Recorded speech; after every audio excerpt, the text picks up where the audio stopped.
A big hello to everyone. Welcome back, dear learner. I hope you all will be doing fantabulous fine. So, dear learner, previous lecture के अंदर हमने यहाँ पे बात करी थी साबरमती रिवर के बारे में बात करी थी और उससे पहले हमने यहाँ पे बात तापी रिवर के बारे में बात करी थी।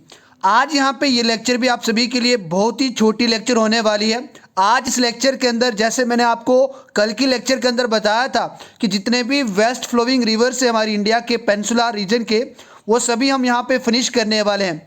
अगर बात करें यहाँ पे हम माही रिवर की बात करें, जो ये माही रिवर है काफ़ी इंपॉर्टेंट माना जाता है एग्जामिनेशन पॉइंट ऑफ व्यू से, क्योंकि यहाँ पे जो ट्रॉपिक ऑफ कैंसर जो 8 स्टेट्स ऑफ इंडिया को होकर गुजरता है, तो उसका काफ़ी यहाँ पे इसके अंदर आपको यूज़ देखने को मिलेगा और इसके अंदर से कई बार यूपीएससी, जेकेपीएससी या किसी भी स्टेट लेवल के एग्ज़ाम के अंदर एक दो क्वेश्चन पूछे जाते हैं। अगर आपके सिलेबस में जियोग्राफी हो, जियोग्राफी ऑफ इंडिया हो, तो तब यहाँ पे ये ज़रूर आपको अच्छे तरीके से याद रखना है कि अगर आप माही रिवर को अच्छे से समझें तो उन पॉइंट्स को भी आप क्लियर कर दें। अगर बात करें माही बेसिन की बात करें तो ये मध्य प्रदेश में फैला हुआ है, राजस्थान, गुजरात। अगर इसके टोटल एरिया की बात करें 34,842 स्क्वायर किलोमीटर के अंदर ये जो माही बेसिन है, यानी जो माही है, इसका ये बेसिन पूरे यहाँ पे 34,842 स्क्वायर किलोमीटर में फैला हुआ है। उसके बाद यहाँ पे आपको अरावली हिल्स इसके नॉर्दर्न साइड पे आपको देखने को मिलेंगी और नॉर्थ वेस्ट पे आपको देखने को मिलेगी और नॉर्थ वेस्ट में ज़्यादातर आपको मालवा प्लेट्यू देखने को मिलेगा और इसके ईस्ट में भी ये Malwa plateau on the east और जो विंध्यास है जो उसके साउथ में आपको देखने को मिलेगा और द गल्फ ऑफ कंभाट इसके आपको वेस्टर्न साइड में देखने को मिलेगा। आप देख रहे हैं कि हर एक रिवर का यहाँ पे जो वेस्टर्न यहाँ पे कॉन्फ्लुएंस है यानी सी के साथ, तो वो यहाँ पे आपको गल्फ ऑफ कंभाट के अंदर ही आपको देखने को मिलेगा। उसके बाद ये भी एक इंपॉर्टेंट पॉइंट है, Mahi is the one of the major interstate west flowing rivers of India. अगर बात करें west flowing rivers of India की बात करें तो माही एक major interstate west flowing river है। उसके बाद ये कहाँ से निकलता है? It originates from the northern slopes of Vindhyas. बात करें यहाँ पे जो विंध्यास मैंने आपको प्लेट्यू बताए थे, रेंज बताए थे, वहाँ से निकलता है और जहाँ से ये निकलता है वहाँ का एल्टीट्यूड जो देखे अगर मीन सी लेवल से लगभग आपको 5,000 फीट यहाँ पे 5,000 मीटर यहाँ पे आपको मीन सी लेवल से यानी इसकी हाइट देखने को मिलेगी। और उस जगह का, उस डिस्ट्रिक्ट का नाम क्या है? धार डिस्ट्रिक्ट ऑफ मध्य प्रदेश से जो माही रिवर है ये ओरिजिनेट होता है। उसके बाद ये जो इसकी टोटल लेंथ की बात करें तो 583 किलोमीटर इसकी टोटल लेंथ आपको देखने को मिलेगी और ये अरबियन सी में कहाँ पे जाके मिलता है? जो गल्फ ऑफ कंभाट है वहाँ पे जाके ये अरबियन सी से मिल जाता है। उसके बाद इसकी और इम्पॉर्टेंट बात करें, ये वाली जो स्लाइड है काफ़ी आप सभी के लिए इम्पॉर्टेंट होने वाली है, क्योंकि आप सभी को पता है ट्रॉपिक ऑफ कैंसर ये जो मीन्स यहाँ पे ग्लोब की बात करें या अर्थ की बात करें जिसको ये बीच में से डिवाइड करता है, तो ये यहाँ हमारे इंडिया के कुछ स्टेट से होते हुए जाती है। अगर बात करें इंडिया की कौन कौन सी स्टेट है तो ये आपको यहाँ पे मैप पे मैं आपको शो कर रहा हूँ। ये जो स्टेट्स है इंडिया की, ये जो है, ये जो सभी की सभी जो स्टेट्स हैं, ये जो ट्रॉपिक ऑफ कैंसर को मीन्स क्रॉस करती है। इन सभी स्टेट्स में से ट्रॉपिक ऑफ कैंसर क्रॉस करता है और ये कितनी स्टेट्स हैं? 8 स्टेट्स हैं। बात करें गुजरात सबसे पहले आ जाता है, फिर राजस्थान का छोटा सा यहाँ पे पोर्शन आपको देखने को मिलेगा, मध्य प्रदेश, उसके बाद छत्तीसगढ़, झारखंड और उसके बाद वेस्ट बंगाल, त्रिपुरा और मिजोरम। ये 8 स्टेट्स के यानी 8 स्टेट्स में यहाँ पे ट्रॉपिक ऑफ कैंसर होते हुए गुजरता है। अब यहाँ पे इसके रिवर की बात करें, क्यों ये इंपॉर्टेंट है? अगर बात करें इन इंडिया जो ट्रॉपिक ऑफ कैंसर है वो 8 स्टेट से होते हुए जाता है, पास होता है। उसके बाद बात करें अगर नीयरेस्ट सिटी की बात करें जो ट्रॉपिक ऑफ कैंसर के पास आती है वो उदयपुर है। अब ये उदयपुर राजस्थान का वाला नहीं है, ये उदयपुर जो है वो त्रिपुरा के अंदर जो उदयपुर है ये एक ऐसी सिटी है जो ट्रॉपिक ऑफ कैंसर के पास में है, nearest city to the tropic of cancer. काफ़ी बार ये क्वेश्चन पूछा गया। उसके बाद माही रिवर की बात करें तो सबसे मेन पॉइंट इस रिवर का, इस स्लाइड का या इस लेक्चर का, Mahi river is the only river India but that cuts the tropic of Cancer twice, यानी जो 2 बार ट्रॉपिक ऑफ कैंसर को क्या करता है? कट करता है। अगर आप देखें मध्य प्रदेश की बात करें तो मध्य प्रदेश के बीच में से मिडिल से होते हुए ये ट्रॉपिक ऑफ कैंसर पास होती है, इसलिए ये माना जा सकता है और ये माना भी जाता है कि जो माही रिवर है उसको ये 2 बार कट करती है। तो सबसे इंपॉर्टेंट ये 3 पॉइंट थे इस लेक्चर के। अगर आपने ये पूरी लेक्चर जो अभी आने वाले जो स्लाइड्स हैं उसमें से अगर ये 3 पॉइंट भी आपने रिमेंबर रख दिए तो कहीं ना कहीं आपको काफ़ी सारा एडवांटेज फ़ायदा मिलने वाला है आपके एग्जाम के अंदर। बात करें मेजर पार्ट की, बात करें इसके बेसिन की, ज़्यादातर एग्रीकल्चर के लिए यूज़ किया जाता है। इसका वाटर जो होता है लगभग अगर इसके पूरे यानी 34,000 की बात करें जो जिसके अंदर इसका बेसिन एक्सटेंड है, उतने किलोमीटर में से यहाँ पे आपको 63.63% का जो टोटल एरिया इसका है उसके अंदर आपको इसका पानी एग्रीकल्चर पर्पज़ के लिए यूज़ किया जाता है। उसके बाद हाइड्रो पावर स्टेशंस भी बहुत काफ़ी हैं इसके ऊपर। अगर मेन हाइड्रो पावर की बात करें, माही बजाज सागर डैम मिलेगा आपको, और दूसरा आपको कढ़ाना डैम आपको इसके ऊपर देखने को मिलेगा। अब बात करें इंडस्ट्रीज़ की बात करें तो अगर आप इसके अर्बन सिटी की बात करें, जो वडोदरा है, एक यहाँ पे एक इंपॉर्टेंट अर्बन सेंटर मिलेगा इस बेसिन के अंदर आपको, और दूसरा यहाँ पे कोई आपको खासी इंपॉर्टेंट इंडस्ट्रीज़ नहीं देखने को मिलेंगी। उसके बाद कुछ इंपॉर्टेंट इंडस्ट्रीज़ की बात करें, जैसे कॉटन टेक्सटाइल की बात करी, पेपर की बात करी, न्यूज प्रिंट की बात करी, ड्रग्स, और यहाँ पे फार्मा केटल्स की बात करें यानी फार्मास्यूटिकल्स की बात करें तो ये सभी यहाँ पे आपको देखने को मिलेंगी। इन मेडिकल के रिलेटेड भी आपको यहाँ पे इंडस्ट्रीज, छोटी छोटी मिनी इंडस्ट्रीज आपको देखने को मिलेंगी। और इन सभी इंडस्ट्रीज़ की बात करें तो ये ततलाम एरिया है जहाँ पे ये लोकेट करती है। तो ततलाम एक यहाँ पे आपको इंडस्ट्रियल एरिया मिलेगा जहाँ पे आपको ये मिनी फैक्ट्रीज या इंडस्ट्रीज आपको देखने को मिलेंगी। उसके बाद अब यहाँ पे बात करें है लूनी रिवर की बात करें। अब यहाँ पे हमने किसकी बात करी, अभी माही रिवर की बात करी, ये एक छोटा सा रिवर, दूसरा है लूनी रिवर की बात करें। अब ये लूनी रिवर कहाँ से ओरिजिनेट होता है, अगर आप लूनी की बात करें, इसको साल्ट रिवर के नाम से भी जाना जाता है। काफ़ी इंपॉर्टेंट पॉइंट है, साल्ट रिवर के नाम से जाना जाता है, और संस्कृत में इसको यहाँ पे लोनारी या लवनावारी के नाम से जाना जाता है। अब इसका नाम इस तरीके से क्यों पड़ा, क्योंकि इसका जो वाटर है वो आपको ब्रैकिश मिलेगा, जो बलोत्रा यहाँ पे आपको देखने को मिलेगा। अगर बात करें लूनी की बात करें, it is the only river basin of any significance in western Rajasthan which from the bulk of arid zone. बात करें एरिड जोन की बात करें, यानी रेगिस्तान के बीच में से होते हुए ये रिवर पास होता है। उसके बाद लूनी कहाँ से ओरिजिनेट होता है, अगर आप लूनी रिवर की बात करें, it originates from western slopes of the Aravalli range. आपने देखा होगा साबरमती की बात करी तो ये अरावली रेंज के से ही निकलता है, और अगर बात करें यहाँ पे अब लूनी रिवर की बात करें तो ये अरावली रेंज है, वहीं से ये भी मीन्स ओरिजिनेट होता है। और अगर इसके एलिवेशन की बात करें तो 772 मीटर ये मीन सी लेवल से मीन्स हाइट पे है जहाँ से ये निकलता है, और ये अजमेर के पास से निकलता है। और बात करें ये साउथ वेस्ट डायरेक्शन में फ्लो करता है, और यहाँ पे इसका टोटल अगर कोर्स की बात करें तो 511 किलोमीटर इसकी टोटल लेंथ आपको देखने को मिलेगी राजस्थान के अंदर। और फाइनली ये रन ऑफ कच्छ से होते हुए ये कहाँ पे जो रेतीला जो रेगिस्तान है, आप बात करें जैसलमेर की बात करें या रन ऑफ कच्छ की बात करें, तो वहाँ पे ये जाके गायब हो जाता है, क्योंकि इसका वाटर जितना भी है वो रेत उसको जज़ब कर लेती है, सीपेज हो जाता है वहाँ पे, और ये इनर एक बेसिन को, इनलैंड बेसिन को क्रिएट करता है। अब यहाँ पे हम ये भी देखने वाले हैं कि एक ऐसा रिवर जिसको घाघर रिवर के नाम से जाना जाता है, वो यहाँ पे एक इंपॉर्टेंट रिवर है जो इनलैंड बेसिन को क्रिएट करता है। अगर यहाँ पे आप लूनी रिवर की ट्रिब्यूटरीज की बात करें, जो स्टीप नॉर्थ वेस्टर्न साइड से आती हैं, और खासकर जितनी भी इसकी इंपॉर्टेंट छोटी बड़ी ट्रिब्यूटरीज है या स्ट्रीम्स है, ये आपको अरावली हिल से ही ओरिजिनेट होते हुए देखने को मिलेगी, जो इसको लेफ्ट साइड पे क्या करती है, ज्वाइन करती हैं। अगर इसके सबसे ज़्यादा जो कैचमेंट एरिया है उसकी बात करें तो ये ज़्यादातर आपको राजस्थान के अंदर ही देखने को मिलेगा। अब इसकी पेगुलरिटी की बात करें तो कभी कभी जो इसकी विथ है, इसकी जो चौड़ाई है, काफ़ी ज़्यादा डीप हो जाती है, बढ़ जाती है, क्योंकि इसका जो पानी है वो मॉनसूनल बेस पे रहता है। रेनफॉल जितनी होगी उतना इसका वाटर फ्लो होगा, और वाटर फ्लो होने के कारण ये अपने साथ कई ज़्यादा इरोजन के कॉज भी करता है, यानी इरोजन का कॉज भी बनता है। और यहाँ पे बेड एरिया जो बेड होता है इस रिवर का, वहाँ पे आपको ज़्यादा यहाँ पे सिल्ट की जो डिपोजिशन है वो आपको देखने को मिलेगी। और ये फ्लड क्या डिवॉल्व करता है यहाँ पे, उसके बाद काफ़ी ज़्यादा जब पानी हो जाता है तो जब वहाँ पे arid zone of run of Kutch के अंदर ये रिवर पहुँचता है, वहाँ से आपको ये रिवर लॉस्ट होते हुए दिखेगा, यानी वो गायब हो जाता है, डिसअपीयर हो जाता है, और कंप्लीटली उसका जो पानी होता है वो रेत उसको क्या कर देती है, सीप कर देती है, और ये इनलैंड बेसिन को क्रिएट करता है। उसके बाद यहाँ पे कुछ इंपॉर्टेंट टर्मिनोलॉजी की बात करें, इंपॉर्टेंट रिवर्स की बात करें। अब यहाँ पे बात करें हम west flowing rivers of the Sahyadris. अब यहाँ पे शायदरीज किसका नाम है, तो काफ़ी बार मैंने ये टर्म आपको बताई है। जो वेस्टर्न घाट्स हैं उनको आप यहाँ पे शायदरीज भी कहते हैं।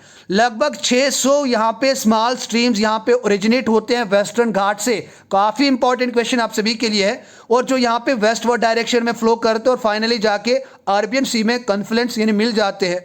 अगर बात करें वेस्टर्न स्लोप्स की बात करें, जो वेस्टर्न घाट से रिवर निकलते हैं वो हैवी रेनफॉल क्या क्या करते हैं, रिसीव करते हैं, क्योंकि यहाँ पे आपको जो वेस्टर्न विंड्स आपको देखने को मिलेंगे, काफ़ी देखने को मिलेंगी, इसीलिए इस रीजन के अंदर आपको ज़्यादातर काफ़ी बारिश देखने को मिलेगी और साउथ वेस्ट मानसून का काफ़ी प्रभाव इसके अंदर आपको देखने को मिलेगा, जो इन स्ट्रीम्स के अंदर काफ़ी ज़्यादा पानी को फीडअप कर देता है। बात करें यहाँ पे ओनली 3% यहाँ का जो एरियल एक्सटेंट है, वहाँ पे आपको ऐसा एरिया देखने को मिलेगा जो यहाँ पे स्विफ्टली डाउन स्टीप है, इन स्टीप आपको देखने को मिलेगा, स्टीप स्लोप आपको देखने को मिलेगा, जो वाटरफॉल को किस तरफ लेता है, वेस्ट वर्ड डायरेक्शन में लेता है। अब यहाँ पे स्टीप स्लोप होने के कारण यहाँ पे एक इंपॉर्टेंट फॉल आपको देखने को मिलेगा, कुछ और भी फॉल्स है लेकिन एक इंपॉर्टेंट जो यहाँ पे वाटरफॉल इंडिया में मशहूर है वो है द जॉग, या इसको आप जीरो सोपा फॉल्स भी कहते हैं, जिसकी अगर आप हाइट की बात करें 289 मीटर इसकी हाइट है, काफ़ी मशहूर है। और ये किस रिवर में है, तो ये किस रिवर के ऊपर ये फॉल आपको देखने को मिलेगा, ये शरावती रिवर जो है, ये बहुत इंपॉर्टेंट वाटरफॉल है, मशहूर है, काफ़ी बार क्वेश्चन पूछा भी जाता है कि जो शरावती रिवर का जो फॉल, यानी यहाँ पे जो जॉग फॉल है वो किस रिवर पे बनता है या किस रिवर पे है, तो यहाँ पे आपको याद रखना है कि शरावती रिवर पे ये आपको फॉल देखने को मिलेगा। उसके बाद जिस रिवर की हम बात कर रहे थे कि ये इनलैंड ड्रेनेज या इनलैंड बेसिन को क्रिएट करता है, तो ये घाघर रिवर है। अब बात करें यहाँ पे कुछ रिवर्स आपको इंडिया के अंदर देखने को मिलेंगे जो डायरेक्ट सी तक नहीं पहुँच पाते, बीच में ये गायब हो जाते हैं, यानी इसका मतलब ये इनलैंड बेसिन या ड्रेनेज को क्रिएट करते हैं। बात करें वो किस तरीके से, क्योंकि वहाँ का जो आपको सॉइल मिलेगी, वहाँ पे आपको सैंडी सॉइल देखने को मिलेगी, खासकर आप बात करें राजस्थान के रेगिस्तान की बात करें, गुजरात की बात करें, तो वहाँ पे आपको एरिड या आपको काफ़ी ज़्यादा हाई एरिड जोन भी देखने को मिलेंगी, जहाँ पे काफ़ी आपको रेत देखने को मिलेगी और वहाँ पे जो पानी होता है वो सीप कर जाता है। तो अगर बात करें राजस्थान डेजर्ट की बात करें या अक्साई चीन की बात करें या फिर आप लद्दाख की बात करें, यूनियन टेरिटरी ऑफ लद्दाख की बात करें, तो ऐसा रीजन आपको इन जगहों पे देखने को मिलेगा जो इनलैंड ड्रेनेज को कॉज करती हैं। अब बात करें घाघर की बात करें, काफ़ी इंपॉर्टेंट रिवर है, अब ये इनलैंड ड्रेनेज के लिए काफ़ी इंपॉर्टेंट है, और अगर आपको कभी पूछा जाए name the river which makes inland drainage, तो आपको यहाँ पे घाघर रिवर के नाम देना है। अब बात करें ये सीजनल स्ट्रीम होती है, क्योंकि जितना मानसून अगर आपको रेनफॉल देखने को मिलेगी मानसून टाइम के अंदर, उतना यहाँ पे इसके अंदर आपको वाटर राइज भी देखने को मिलेगा, और ये lower slopes of the Himalayas के अंदर आपको देखने को मिलेगा। और ये एक इंपॉर्टेंट बाउंड्री को क्रिएट करता है, कौन सी दो स्टेट के बीच में, हरियाणा एंड पंजाब के बीच में, जो यहाँ पे घाघर रिवर है, ये काफ़ी इंपॉर्टेंट है और ये एक बाउंड्री को क्रिएट करता है। अब बात करें it get lost in the dry Sands of Rajasthan, जो बात करें जो सूखी रेत अगर बात करें राजस्थान की, हनुमानगढ़ के पास ये जो रिवर है कंप्लीटली गायब हो जाता है, और यहाँ तक इसकी जो टोटल लेंथ बनती है 465 किलोमीटर बनती है। उसके बाद इसका जो इनलैंड ड्रेनेज बनता है और जाके ये फिर सी के अंदर मिल जाता है। तो काफ़ी इंपॉर्टेंट पॉइंट्स इस रिवर से हमेशा पूछे जाते हैं एग्जाम के अंदर। बात करें इस रिवर की बात करें तो earlier the river was an affluent of the Indus, यानी यहाँ पे ये इंदुस की तरह ये रिवर था। The dry bed of the old channel is still traceable, अगर इसके ओल्ड रिवर की बात करें जो ये पहले रिवर था, उसका जो बेड लेवल है, जो इसका बेड है वो अभी भी यहाँ पे ट्रेसेबल है। उसकी इंपॉर्टेंट ट्रिब्यूटरीज की बात करें घाघर रिवर की, तो द टांगरी आपको देखने को मिलेगा, the Markanda, the Saraswati and the चेतनिया, आपको यहाँ पे इसकी इंपॉर्टेंट ट्रिब्यूटरीज देखने को मिलेगी। उसके बाद it contains a lot more water in the rainy season, जैसे मैंने आपको बात करी ये सीजनल बेस रिवर रहता है, इसीलिए मानसून के टाइम पे काफ़ी ज़्यादा आपको इसके अंदर पानी देखने को मिलेगा, और कई कई जगहों पे ये 10 किलोमीटर वाइड हो जाता है। इसका मतलब काफ़ी यहाँ पे इसके अंदर आपको वाटर देखने को मिलेगा मानसून के टाइम। बात करें मोस्ट ऑफ द स्ट्रीम्स की बात करें जो वेस्टर्न स्लोप्स के अंदर यहाँ पे ड्रेन आउट होते हैं, वो खासकर अरावली रेंज से ही आते हैं। उसके बाद ये इंटर करते हैं सैंडी एरिड एरियाज में, और उसके बाद ये वेट ऑफ दिस रेंज। और अगर आप बात करें इन रिवर्स के कारण यहाँ पे जो एरिया सैंडी है या जो सूखा है ड्राई एरिया, उसको ये वेट कर देते हैं, इसके अंदर यहाँ पे मॉइस्चर कंटेंट को बढ़ा देते हैं। अब यहाँ पे इन रिवर जितने भी हमने अभी तक रिवर पढ़े, इनकी यूजेबिलिटी देख लेते हैं कि कहाँ कहाँ किस किस काम के लिए इन रिवर का जो वाटर है वो यूज़ किया जाता है। तो यूजेबिलिटी ऑफ रिवर्स की बात करें तो सोर्सेज ऑफ फ्रेश वाटर ये रिवर्स हैं, इरिगेशन के लिए काम में लिए जाते हैं, हाइड्रोइलेक्ट्रिक पावर प्रोडक्शन के लिए इनका काम लिया जाता है, इनका वाटर का यूज़ करा जाता है, डैम को कंस्ट्रक्शन करी जाती है, हाइड्रो पावर प्रोजेक्ट्स बनाए जाते हैं, और काफ़ी मात्रा में इनसे यहाँ पे इलेक्ट्रिसिटी को जनरेट करा जाता है, प्रोड्यूस करा जाता है। उसके बाद नेविगेशन के लिए भी इनका हम यूज़ करते हैं, जैसे आप कैनाल्स की बात करें, छोटे छोटे स्ट्रीम्स की बात करें, छोटी छोटी कैनाल्स की बात करें, जो इरिगेशन पर्पज़ के लिए निकाली जाती हैं, वो भी यहाँ पे इन रिवर से निकाली जाती हैं। अगर बात करें हिमालयाज़ की बात करें, विंध्यास की बात करें, सतपुरास, अरावलीज, मैकला, छोटा नागपुर प्लेट्यू की बात करें, मेघालय प्लेट्यू की बात करें, पूर्वांचल की बात करें, वेस्टर्न और ईस्टर्न घाट की बात करें तो यहाँ पे आपको काफ़ी ज़्यादा यहाँ से वाटर आपको देखने को मिलेगा। और ये पावर डेवलपमेंट, ये जो जगहें मैंने आपको बोली, ये आपको इस रेंज के अंदर काफ़ी आपको यहाँ पे पावर जनरेशन देखने को मिलती है। अब बात करें 60% ऐसा वाटर आपको जो देखने को मिलेगा concentrated in the Himalayan river, यानी 60%, अगर हिंदुस्तान के अंदर अगर 100% वाटर आपको देखने को मिल रहा है तो 60% जो वाटर है वो आपको हिमालयन रिवर से देखने को मिलेगा। बात करें यहाँ पे गंगा की बात करें, ब्रह्मपुत्रा की बात करें, इंदुस की बात करें, तो ये काफ़ी इंपॉर्टेंट रिवर है जो यहाँ पे काफ़ी ज़्यादा वाटर के फ्लो को लेते हैं। लगभग 60% जो हिमालयन रिवर है ये वाटर को मीन्स कंसंट्रेशन देते हैं। और उसके बाद बात करें सेंट्रल इंडियन रिवर्स की बात करें, जैसे नर्मदा की बात करें या तापी की बात करें, महानदी की बात करें, तो ये खाली 16% ही यहाँ पे कंसंट्रेशन ऑफ वाटर को देते हैं। और दूसरे जो रिवर छोटे मोटे हैं वो आपको डेक्कन प्लेट्यू से ओरिजिनेट होते हुए देखेंगे और वहाँ के उनके अंदर भी कुछ वहाँ पे आपको मीन स्मॉल अमाउंट में, स्मॉल परसेंटेज में आपको इनका वाटर देखने को मिलेगा as comparison to mountainous region जो रिवर हैं उनसे। अब यहाँ पे एक बार मैं आपको फिर से बता दें तो आप देख रहे हैं ये सतपुरा रेंज आ गया, विंध्या रेंज आ गया, अरावली रेंज आ गया। तो ये सभी मैं आपको बार बार बता रहा हूँ, एक बार अच्छे तरीके से इस वाले पिक को विजुलाइज करें ताकि आपको ये कभी भी एग्जाम के अंदर या कभी भी एक मैप दिया जाए तो आप यहाँ पे जनरली आइडेंटिफाई कर पाओ। अब उसके बाद यहाँ पे गंगा और ब्रह्मपुत्रा मैंने जो बात करी थी अभी, जो नॉर्दर्न साइड पे आते हैं या north most part of country की बात करें, जैसे महानदी इन उड़ीसा में, गोदावरी एंड कृष्णा आपको आंध्र प्रदेश के अंदर देखने को मिलेगी, तेलंगाना के अंदर नर्मदा और तापी आपको गुजरात के अंदर देखने को मिलेगी, और कुछ लेक्स और टाइडल क्रीक्स आपको यहाँ पे देखने को मिलेगी जो कोस्टल स्टेट्स के अंदर पॉजेस करती हैं। इन्हें जितने भी वेस्टर्न घाट, ईस्टर्न घाट के पास ही स्टेट्स है तो वहाँ पे इनके इंपॉर्टेंट रिवर की मीन्स ओरिजिनेशन होती है जो काफ़ी ज़्यादा वाटर को कंसनट्रेट करते हैं। उसके बाद यहाँ पे बात करें जो वाटरवेज को बनाते हैं या आप बात करें वाटरवेज की जो ट्रांसपोर्टेशन है उसके लिए काफ़ी ये हेल्पफुल होती है। अगर बात करें in the past they were of great importance, काफ़ी इनकी इंपॉर्टेंस रहती थी लेकिन which suffered a great deal with the advent of rail and roads. अब बात करें कंस्ट्रक्शन ऑफ रोड्स की बात करें, रेल्स की बात करें, उनके कारण काफ़ी इनके अंदर आपको यहाँ पे इनकी सफरिंग देखने को मिलेगी। कई जगह पे जो मीन्स यहाँ पे मटेरियल को डंप करा जाता है, एग्जीक्यूट करके सॉइल को रिवर्स के अंदर डाला जाता है, तो कहीं ना कहीं इनका जो फ्लो है वो काफ़ी ज़्यादा कम होते हुए देखने को मिल रहा है। उसके बाद लार्जर क्वांटिटी यहाँ पे विदड्रॉल होती है इन रिवर से, ज़्यादातर आपको कैनाल्स देखने को मिलेंगी जो इरिगेशन के लिए यहाँ पे ली जाती है, तो ये इसके पानी को ड्विंडलिंग करती है। इट मीन्स काफ़ी ज़्यादा आपको यहाँ पे पानी के अंदर भी इसके डिफरेंस देखने को मिलेगा। अगर मोस्ट इंपॉर्टेंट नेविगेबल राइजर्स की बात करें तो सबसे ज़्यादा यहाँ पे जो कैनाल्स हैं गंगा से निकाल जाती है, ब्रह्मपुत्रा से, और महानदी, गोदावरी, कृष्णा, नर्मदा और तापी रिवर, ये सभी के सभी जितने भी रिवर्स हैं ये नेविगेबल रिवर्स हैं जिनके मौत से यहाँ से पानी को यहाँ पे क्या करा जाता है, डाइवर्ट करा जाता है या कैनाल्स के थ्रू या किसी और मीडियम के थ्रू, यहाँ पे पंपिंग के थ्रू इरिगेशन पर्पज़ के लिए लिया जाता है। सो डियर फ्रेंड, इसी तरीके से आज हमने यहाँ पे बात करी वेस्ट फ्लोइंग रिवर्स की समाप्ति होती है, यहाँ पे हम फिनिश करते हैं।